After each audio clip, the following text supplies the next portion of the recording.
We are the Thunderbolts! Can't call ourselves that. God, thank you.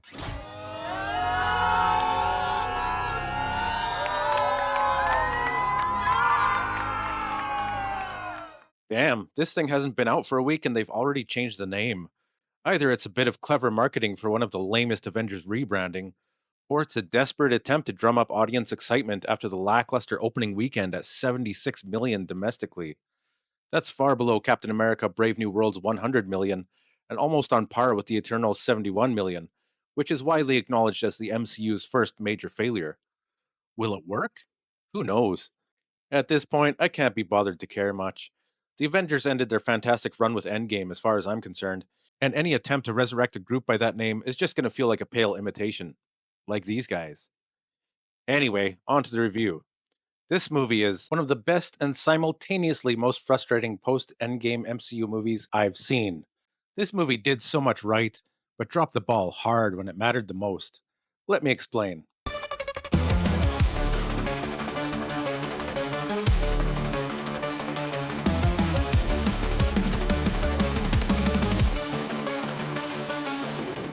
I can't remember the asterisk being there when It wasn't. I read the script. That came later. It came, I feel like when we were shooting it, it sort of appeared. I think we were all kind of like, huh? I'll try to keep this spoiler free and get into some spoilers at the end for anyone interested. I went into this movie not expecting a whole lot. At this point, the MCU brand has been tarnished beyond recognition. And let's be honest, with the exception of Bucky, these are a bunch of C-list characters with limited wide appeal, one of whom only appeared in the Disney Plus show. But as the movie progressed, I found myself really getting into it. The characters were all right, pretty good even. Marvel managed to elevate a bunch of side characters into something compelling and fun to watch. Hell, I'd say Yelena has more character development in this than Natasha Romanoff had in all her movies, even in Black Widow, the movie that was supposed to be all about her. And happily, one of the lamest characters hinted at in the trailer is cast aside early on, and we never have to see that travesty again. US Agent was probably my favorite character, surprisingly. He had some good back and forth dialogue and alternated between comedy relief and a capable hero, with a lot to contribute to the team. Something about his performance endeared me to the character a lot more than in Falcon and the Winter Soldier, though he was kind of the best part of that show, with the most interesting arc. Alexei, have you slept? I'll sleep when I'm dead. I'd like not to die today, so maybe somebody else should be driving. Red Guardian is great as comedy relief, though he does get a bit grating at times. David Harbour goes all out, and there are a few nice moments between him and Yelena, with some emotional weight. Their relationship brought some good dramatic substance to the story, and Red Guardian's hard-up circumstances make for some great comedic moments. Bucky is solid as usual, riding in like the Terminator and kicking ass as only he can. Is that Bucky? It's a Winter Soldier. That guy is so cool. Though his turn as congressman felt a bit off. And dare I say, this movie even made me like Ghost, who is such a nothing character in Ant-Man and the Wasp, but actually has a decent amount of dialogue and snarky personality here. She seemed like a totally different character, really, and her phased combat style was cool to see. A big improvement. Yelena had the most screen time and the most insight into her character. Florence Pugh did an excellent job, I thought. She brought a lot of humanity and maturity to the character, as well as some serious moments, and she was the most grounded out of the team. As the de facto leader, albeit reluctantly, she really pulled it off. Her performance almost had a more cinematic feel than a superheroic feel. She's better in this than in Black Widow, for sure. I'd say pretty much all the main characters were decent, which made the antagonist Valentina, played by Julia Louis-Dreyfus, who's portrayed as the same cartoony CIA director with a serious conflict of interest in the same way as in all the other Marvel stuff she's appeared in. I really don't like this character. Julia's performance feels too light in comparison with the heavier subject matter that the plot dredges up, despite the overall jokey nature of the film. Our hero's irreverence as part of a dysfunctional team feels appropriate, but Valentina's as the CIA director facing impeachment and the head of an incredibly powerful weapons company skirting the law doesn't. There's a new character, Bob, aka the Sentry, who was pretty good, until the end. The mystery surrounding him was really interesting until it veered a little too close to something from Vought Industries. You can really see shades of the boys and the Watchmen in this character, and his circumstances. As for the overall tone, the humor in this movie works. I often complain about Marvel humor, which all tends to feel the same, like a poor imitation of Joss Whedon's snappy banter that every Marvel writer seems to have tried to emulate after the Avengers dropped. But here it's actually pretty funny at times and fits this ragtag group of misfits. The mystery around Bob is intriguing, and Bob himself is pretty endearing and well acted, which helps drive the story forward.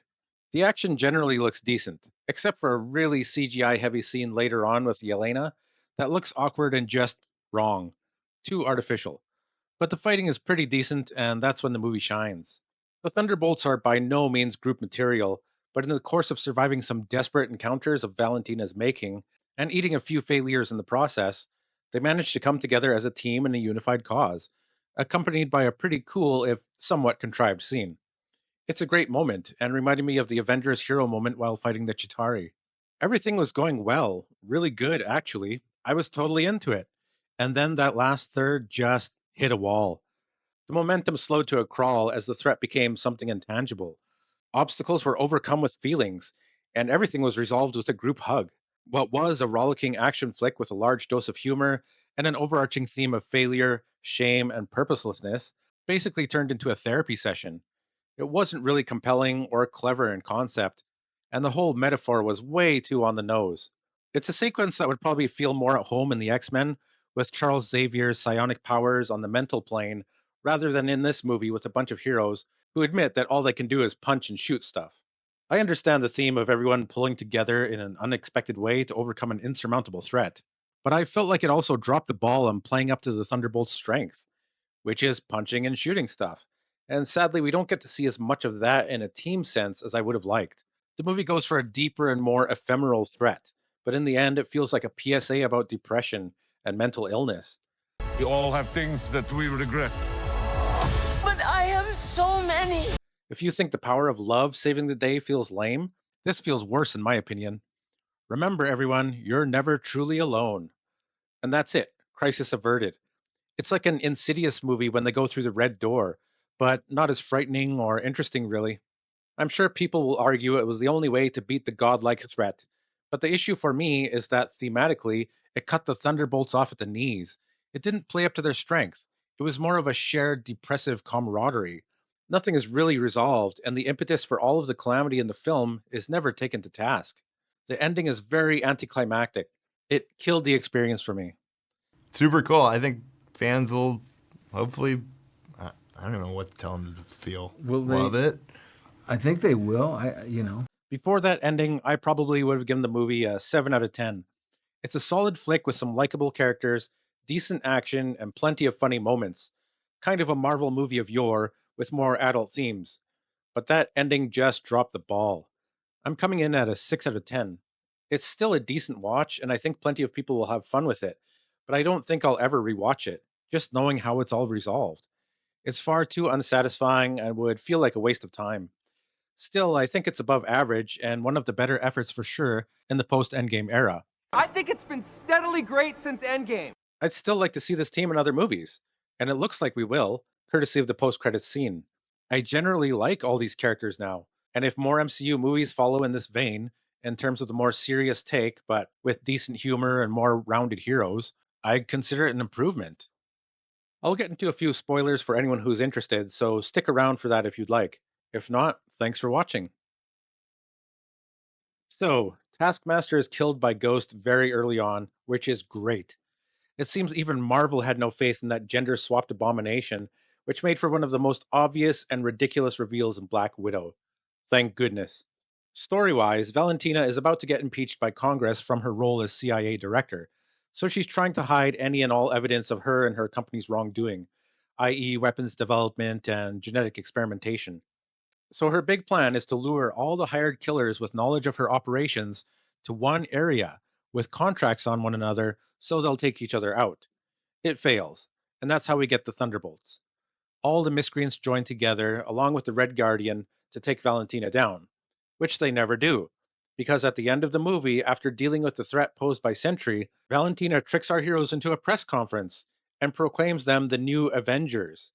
And this is enough to deter our heroes from bringing Valentina to justice or speaking out about her wrongdoings, or anything, because they take on the role of the Avengers for over a year, and even occupy the old Avengers Tower, despite copyright threats by Captain Falcon over the Avengers name, which is all shown in the post-credits scene.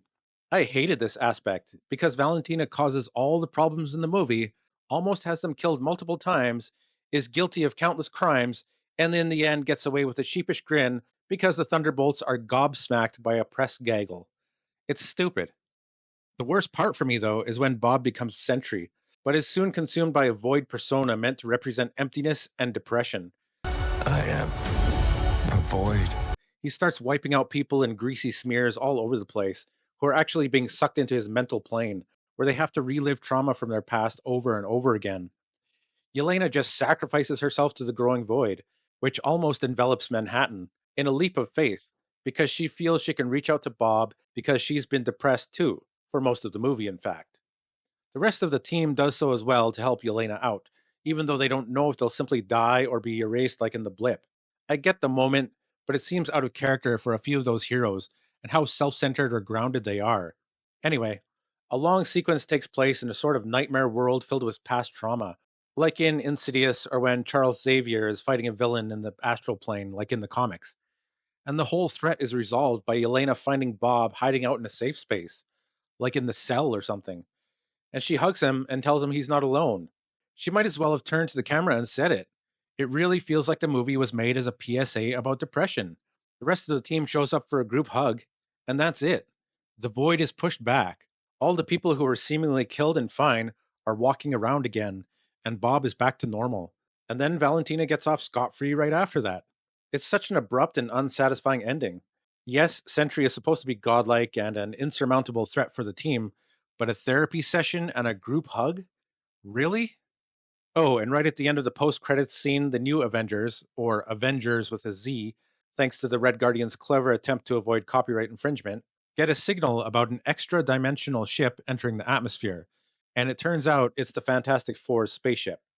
So, the speculation, which I also posited in my video about the first trailer, about the Fantastic Four coming from an alternate dimension, or the multiverse, seems to be confirmed. It's the only thing that makes sense, I suppose. Aside from time travel, I guess. I can't say I like it all that much, though.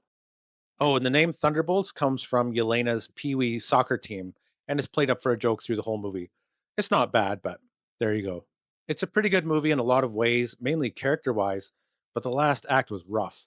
Even so, I would like to see more of the team. Well, that's all I've got for now. Let me know what you thought in the comments below. And as always, thanks for watching.